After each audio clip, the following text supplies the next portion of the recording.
जय श्री कृष्ण।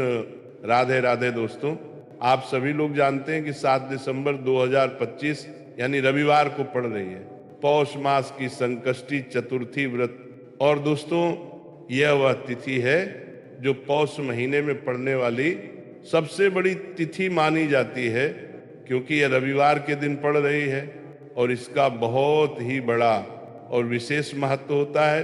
धार्मिक ग्रंथों में बताया गया है कि अगर कभी भी मौका मिल जाए और पौष महीने की रविवार संकष्टी चतुर्थी पड़ जाए तो लोगों को 5 गेहूं के दाने वाला उपाय अवश्य करना चाहिए।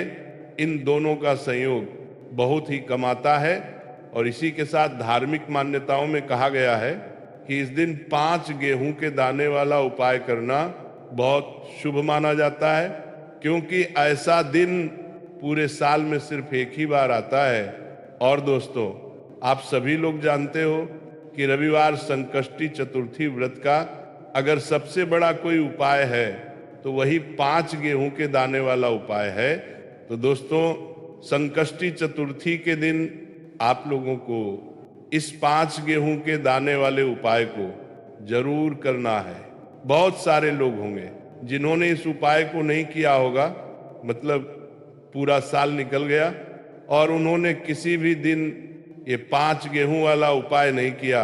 पर दोस्तों, आपके पास एक आखिरी मौका है, जो कि 7 दिसंबर रविवार संकष्टी चतुर्थी व्रत के दिन है। इस दिन लोगों को इस उपाय को जरूर कर लेना चाहिए।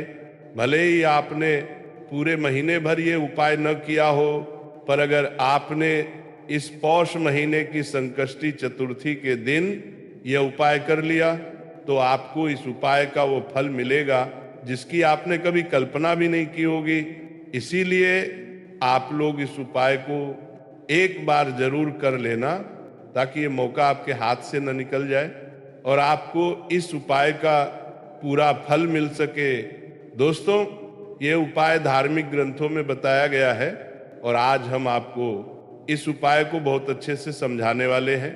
इस वीडियो को देखने के बाद इस उपाय को समझने के लिए आपको किसी और वीडियो को देखने की जरूरत नहीं पड़ेगी।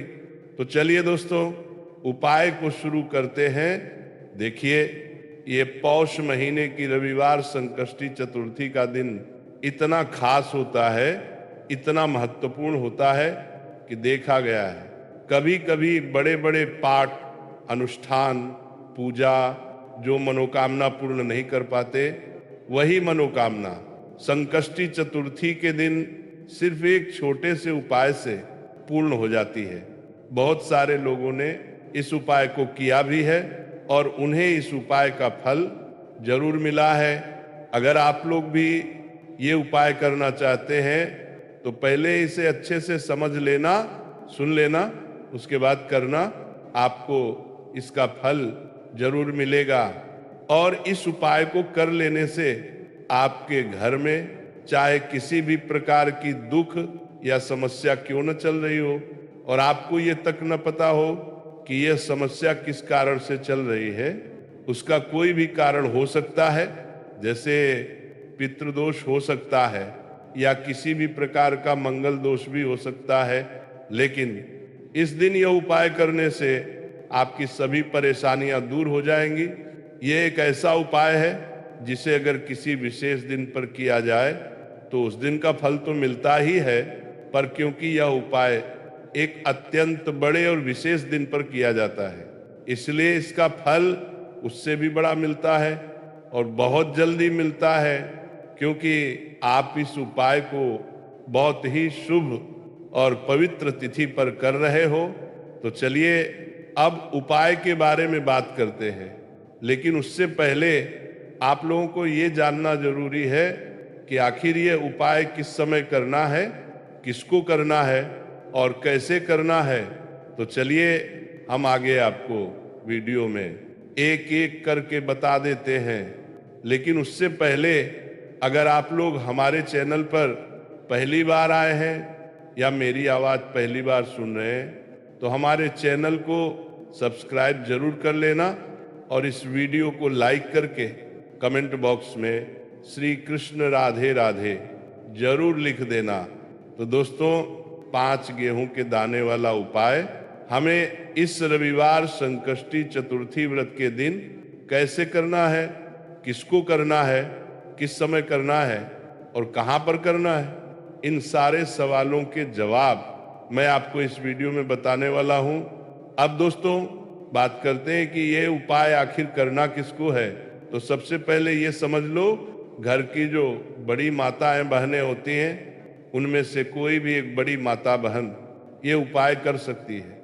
और दोस्तों अगर आप चाहें तो अपने घर के हर सदस्य को भी ये उपाय करवा सकते हैं। अगर किसी व्यक्ति की अपनी कोई मनोकामना है, अपना कोई दुख या परेशानी है जिसके लिए वह खुद ये उपाय करना चाहता है तो वह खुद भी कर सकता है।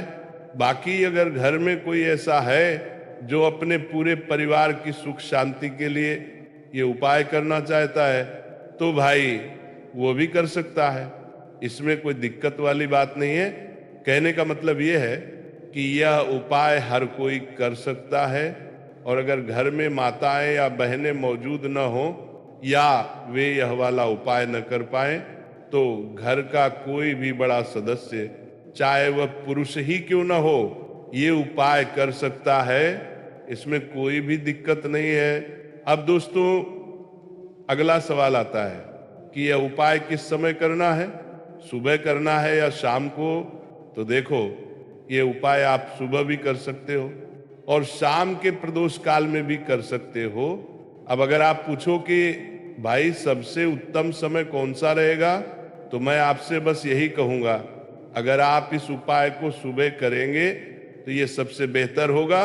बाकी अगर प्रदोष काल शाम के समय करना चाहो तो वो भी अच्छा है, उसमें कोई दिक्कत नहीं है।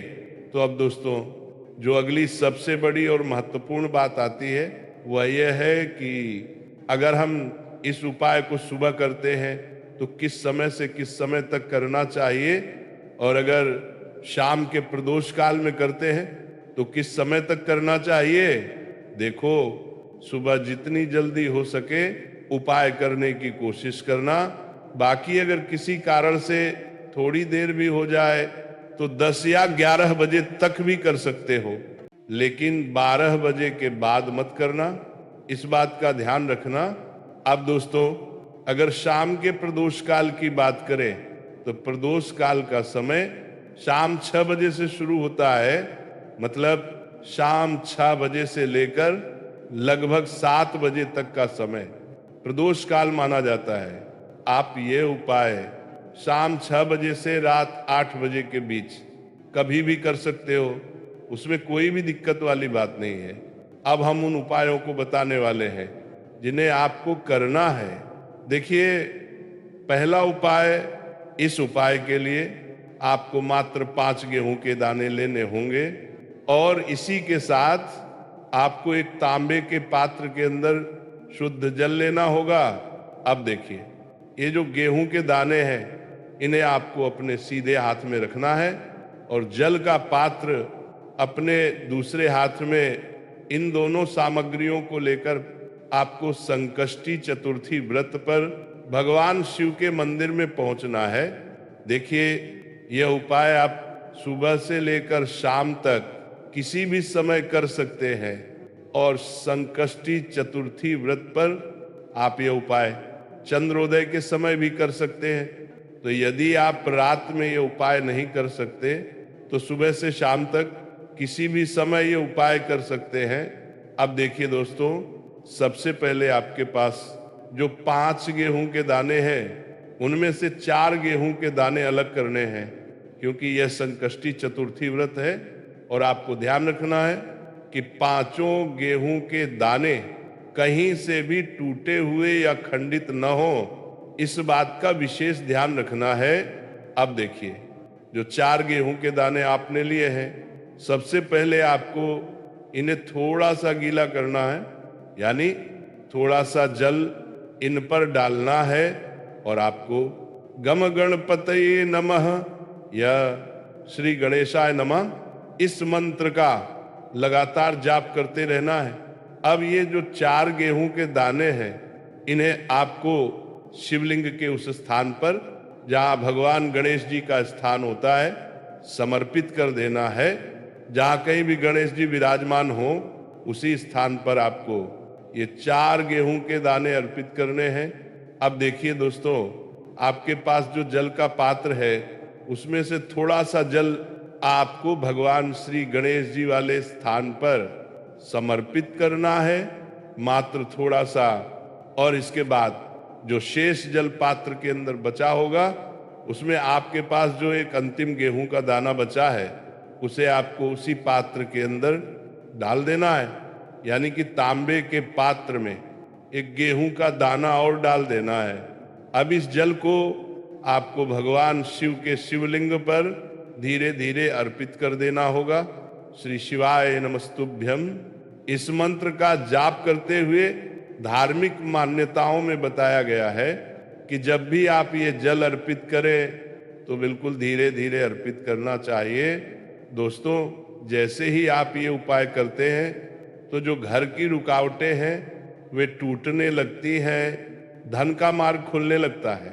जिसने भी इसे श्रद्धा से किया है उसके ऊपर कितना भी बड़ा दोष हो, कितनी भी बड़ी बाधा हो, श्री गणेश जी की कृपा से उसे इन सभी समस्याओं से तुरंत मुक्ति मिलती है। अब दोस्तों, हम जान लेते हैं दूसरे उपाय के बारे में। देखिए, इस उपाय को करने के लिए आपको मात्र 1 लोटा शुद्ध जल लेना है।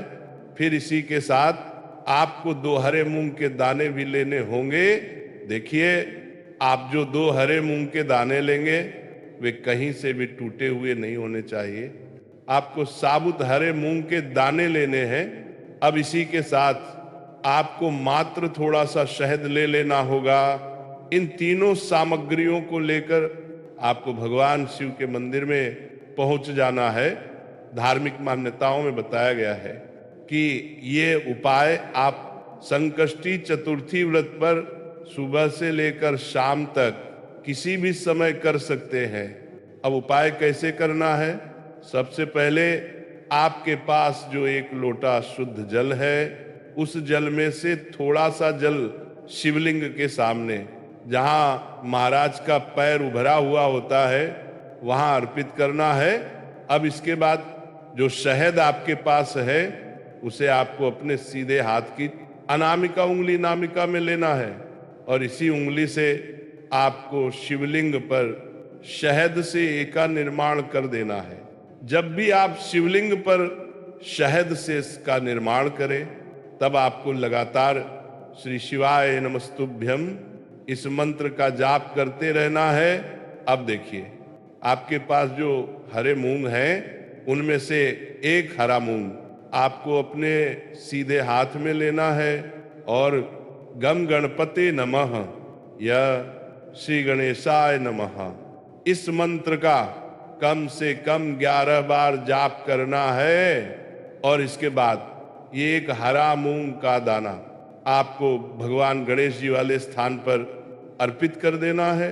शिवलिंग की सीधी तरफ जो गणेश जी का स्थान होता है वहीं पर आपको ये पहला मूंग समर्पित करना है।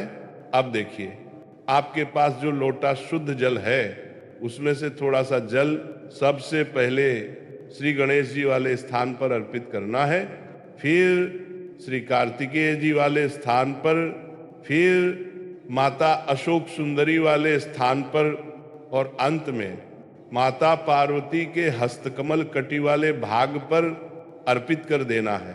अब अंत में आपको उस पात्र में थोड़ा सा जल बचाकर रखना है और जो दूसरा अंतिम हरा मूंग बचा है उसे आपको पात्र के अंदर डाल देना है। अब ये जल आपको धीरे धीरे शिवलिंग पर अर्पित करना है और मन ही मन बुद्धेश्वर महादेव का स्मरण करना है। देखिए, संकष्टी चतुर्थी बुधवार को है, इसीलिए आपको बुद्धेश्वर महादेव का ही स्मरण करना है। जल अर्पित करने के बाद आपको शिवलिंग के सामने बैठकर महादेव से यह प्रार्थना करनी है कि आपके जीवन में जो भी समस्याएं चल रही हैं वे दूर हों। धार्मिक मान्यताओं में बताया गया है कि रविवार की चतुर्थी या किसी भी गणेश चतुर्थी पर किया गया ये उपाय आपके जीवन से धन धान्य की समस्या दूर करता है, बच्चों में बुद्धि ज्ञान और विवेक की वृद्धि करता है, बाधाएं व रुकावटें हटती हैं। अब दोस्तों हम जान लेते हैं तीसरे विशेष और अंतिम उपाय के बारे में। देखिए ये जो उपाय है घर का कोई भी सदस्य कर सकता है। तो देखिए इस उपाय को करने के लिए सबसे पहले आपको मात्र 5 दूर्वा घास लेनी होगी, और ये जो 5 दूर्वा घास आप लेंगे इनका आपको एक छोटा बंडल तैयार कर लेना है। देखिए ये उपाय आपको इसलिए करना है क्योंकि गणेश जी की कृपा से आपके जीवन में जो भी धन आएगा वह सुख संपन्नता वाला धन हो, यानी किसी भी गलत कार्य गलत मार्ग या नकारात्मक माध्यम से धन न आए। इसीलिए ये विशेष उपाय किया जाता है। सबसे पहले आपके पास जो 5 दुर्वा घास है उन्हें लेकर आपको भगवान शिव के मंदिर में पहुंचना है। अब ये जो दुर्वा घास हैं इन्हें आपको शिवलिंग पर सीधी तरफ जहां गणेश जी का स्थान होता है वहां स्पर्श करवाना है। जब भी आप ये दुर्वा घास स्पर्श करवाएं तो आपको प्रार्थना करनी है घर में जो भी धन आएगा वह सुख समृद्धि का धन आए, घर में जो भी धन आए वह सतमार्ग से आए, घर में कभी भी गलत मार्ग से धन प्रवेश न करे। इस प्रकार से कामना करते हुए यह दुर्वा घास आपको शिवलिंग से स्पर्श करवानी है। अब देखिए इसके बाद यह दुर्वा घास आपको पुनः शिवलिंग से उठा लेनी है और इसे लेकर आपको सीधे अपने घर आ जाना है। अब आपके घर के मुख्य द्वार की दहरी उस पर आपको सबसे पहले इस दूर्वा घास को स्पर्श करवाना है। दहलीज पर स्पर्श करवाने के बाद आपको इस दूर्वा घास को उस स्थान पर ले जाना है जहां आप अपने घर में धन रखते हैं, जैसे आपकी तिजोरी, अलमारी या धन स्थान। वहां पर आपको इस दूर्वा घास के बंडल को रख देना है। बस आपको इतना सा उपाय करना है। अगर ये उपाय पूरी श्रद्धा के साथ, पूरे विश्वास के साथ कर लिया तो भगवान महादेव की ऐसी कृपा होगी कि आपका भाग्य चमकने में जरा भी देर नहीं लगेगी। दोस्तों ये थे कुछ विशेष उपाय जो आज के मार्गशीर्ष अमावस्या के दिन बहुत ही शुभ फल देते हैं। अगर जानकारी अच्छी लगी हो तो वीडियो को लाइक जरूर कर देना। फिर मिलते हैं एक नए वीडियो में। जय श्री कृष्ण। राधे राधे राधे।